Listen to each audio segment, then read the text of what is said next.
Thank you, Mr. Chairman, and leave it to Senator Kane to change the topic completely, but I can't resist. In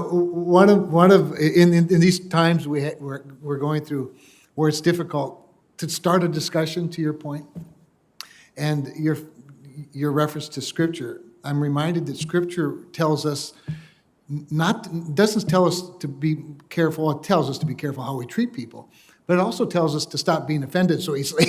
and I think part of the problem, and Admiral, I admire you for wanting to enhance critical thinking, but to have critical thinking, you have to have critical conversations.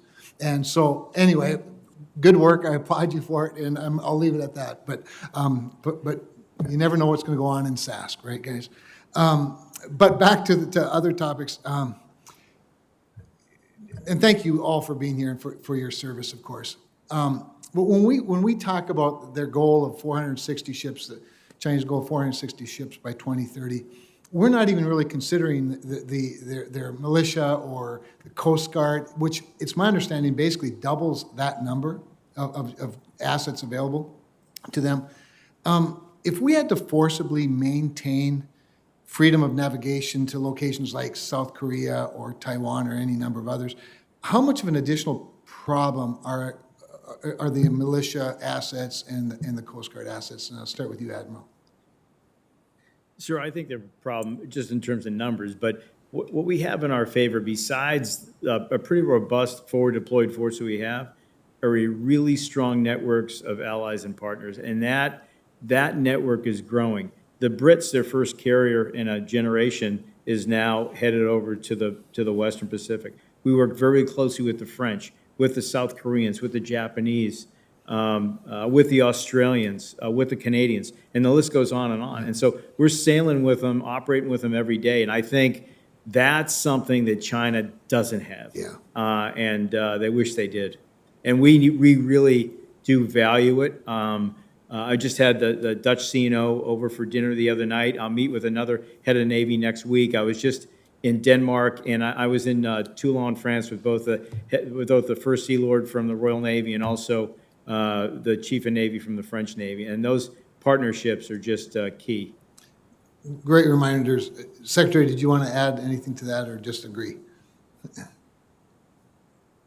I'm sorry, I missed the question. Did you want to add anything to what the Admiral was saying or just agree? No, sir, I believe that we have the power and credibility to deter our enemies over there. So where I want to go next then is maybe a little less conventional, and this is real important back home. So here I come from this, here I come from this agricultural state in the middle of the North American continent, right? We're talking to Navy guys, but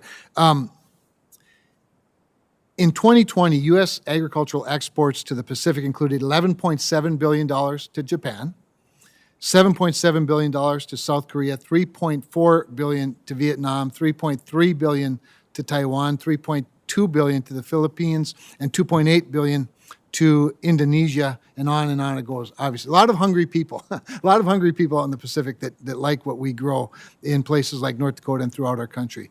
In this 2030 scenario, could we guarantee we'd have shipping access to all or any of these important trading partners? Sure, I think that's the crux of the issue with respect to how our investment. I think we're. Sure, that's the crux of our investment strategy to make sure that we can keep a Navy forward to be relevant.